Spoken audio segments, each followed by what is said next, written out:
प्रिय दोस्तों, महाकुंभ मेला अपने रहस्य और चमत्कारों के लिए प्रसिद्ध है। इस पवित्र अवसर पर जब लाखों श्रद्धालु संगम में स्नान कर रहे होते हैं, तब कई कहानियां जन्म लेती हैं। कुछ आस्था की, कुछ अधर्म की और कुछ ऐसी जो हमें जीवन का गहरा संदेश देती है। आज हम आपको एक ऐसी सच्ची घटना पर आधारित कथा सुनाने जा रहे हैं जो आपकी आत्मा को झकझोर कर रख देगी। यह कथा एक 12 वर्षीय मासूम बच्ची की है जो एक ढोंगी बाबा के जाल में फंसकर महाकुंभ में पहुंची, लेकिन कैसे भगवान शिव ने उसे बचाया। यह जानने के लिए इस पूरी कहानी को ध्यान से पढ़ें। सर्दियों की ठंडी सुबह थी। उत्तर प्रदेश के एक छोटे से गांव शिवपुर में हल्का कोहरा फैला था। गांव के मंदिर की घंटियां बज रही थी और लोग सुबह की आरती के लिए जुट रहे थे।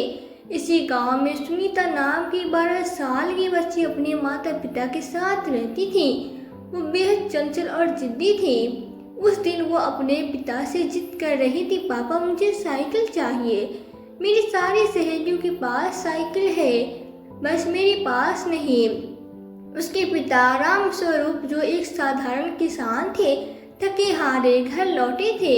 उन्होंने गहरी सांस लेते हुए कहा, बेटा अभी हमारे पास पैसे नहीं हैं, हम तुम्हें बाद में साइकिल दिला देंगे। लेकिन सुनीता नहीं मानी। उसकी माँ लक्ष्मी देवी ने भी समझाया, बेटा अभी तेरे पापा बहुत परेशान हैं, थोड़े दिन इंतजार कर लो, साइकिल दिला देंगे। लेकिन सुनीता जिद पे अड़ी रही। गुस्से में आकर राम स्वरूप ने उसे डांट दिया और उसे कमरे में बंद कर दिया। सुनीता जोर जोर से रोने लगी, लेकिन कोई उसे मनाने नहीं आया। रात गहरा गई थी। सुनीता खिड़की के पास गई, देखा तो बाहर चांदनी खिल रही थी। उसने सोचा, अगर मैं घर छोड़कर चली जाऊं तो माँ पापा को मेरी अहमियत का एहसास होगा और वे तुरंत साइकिल दिला देंगे। बस यही सोचकर वो खिड़की से बाहर कूद गई और अंधेरे में निकल पड़ी। रास्ते में इक्का दुक्का लोग उसे दिख रहे थे, लेकिन किसी ने रोका नहीं। तभी एक कोने में बैठे एक साधु ने उसे देखा। यह साधु कोई सच्चा संत नहीं, बल्कि एक ढोंगी बाबा भैरवनाथ था। उसने मीठी आवाज में पूछा, बेटी इतनी रात को यहाँ अकेली क्या कर रही हो? सुनीता रोते हुए बोली, मुझे साइकिल चाहिए थी, लेकिन पापा माँ ने डांट दिया। भैरवनाथ ने नकली हमदर्दी जताई, अरे बेटी चिंता मत करो, मैं तुझे एक ऐसी जगह ले चलूंगा जहाँ बड़े बड़े लोग आते हैं। वहाँ तुझे साइकिल के लिए पैसे जरूर मिलेंगे। मासूम सुनीता को क्या पता था कि वो कितनी बड़ी गलती कर रही है। वो बाबा के साथ चल दी। भैरवनाथ उसे लेकर प्रयागराज के महाकुंभ मेले की ओर बढ़ा।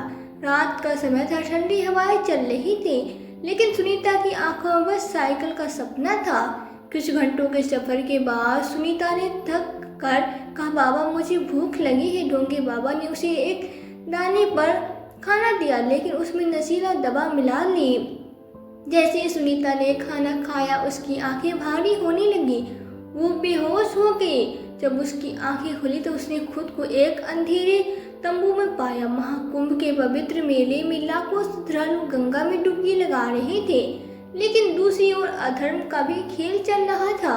भैरवनाथ सुनीता से बोला, अब तुझे यहीं रहना होगा और भीख मांगनी होगी। सुनीता डर गई। उसने कांपते हुए कहा, लेकिन बाबा मैंने तो सिर्फ साइकिल मांगी थी। बाबा ने गुस्से में उसकी कलाई पकड़ ली और कहा, अब जो मैं कहूँगा वही करना होगा। उसी रात सुनीता की माँ लक्ष्मी को सपना आया। भगवान शिव प्रकट हुए और बोले, हे देवी महाकुंभ जाओ, वहाँ तुम्हारी बेटी तुम्हारा इंतजार कर रही है।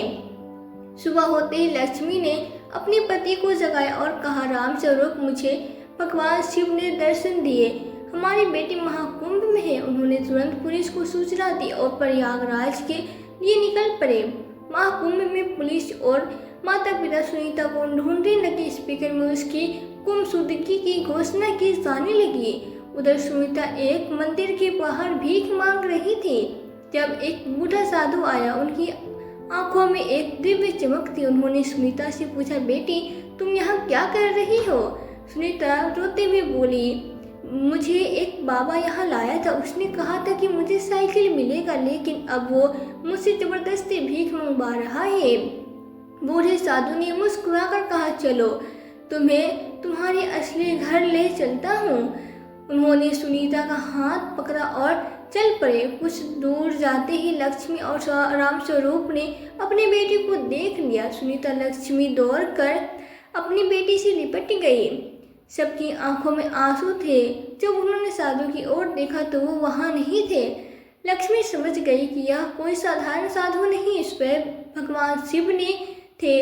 उधर पुलिस ने सुनीता की निशानदेही पर भैरवनाथ को धर दबोचा। अब तेरा खेल खत्म। पुलिस ने वहां बंदी बनाई गई। अन्य बच्चियों को भी मुक्त कराया। महाकुंभ के मेले में गूंज उठा हर हर महादेव, शिव शंभू की जयकार। घर लौटते समय सुनीता ने माँ से कहा, माँ मुझे अपनी गलती का एहसास हो गया है, मैं अब कभी जिद नहीं करूँगी। लक्ष्मी ने उसे गले लगाकर कहा, बेटा परिवार से बड़ा कुछ नहीं होता। इस घटना से सभी को एक सीख दी, धर्म केवल आस्था नहीं बल्कि सच्चाई की राह पर चलने का नाम है।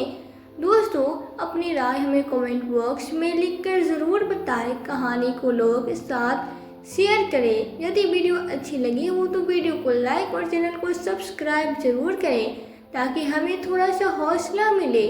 आप लोगों के लिए ऐसी अच्छे वीडियो बनाने के लिए। इन कहानियों को सुनाने का उद्देश्य किसी को परेशान करना बिल्कुल भी नहीं है। यह कहानी आपको इसलिए सुनाई जाती है ताकि आप लोग इन कहानियों में से कुछ न कुछ सीख सको और अपने जीवन में उस चीज़ को अप्लाई कर सको। मिलते हैं किसी नई अगली वीडियो में नई कहानी के साथ। तब तक के लिए जय हिंद, जय भारत। आप सभी का बहुत बहुत धन्यवाद।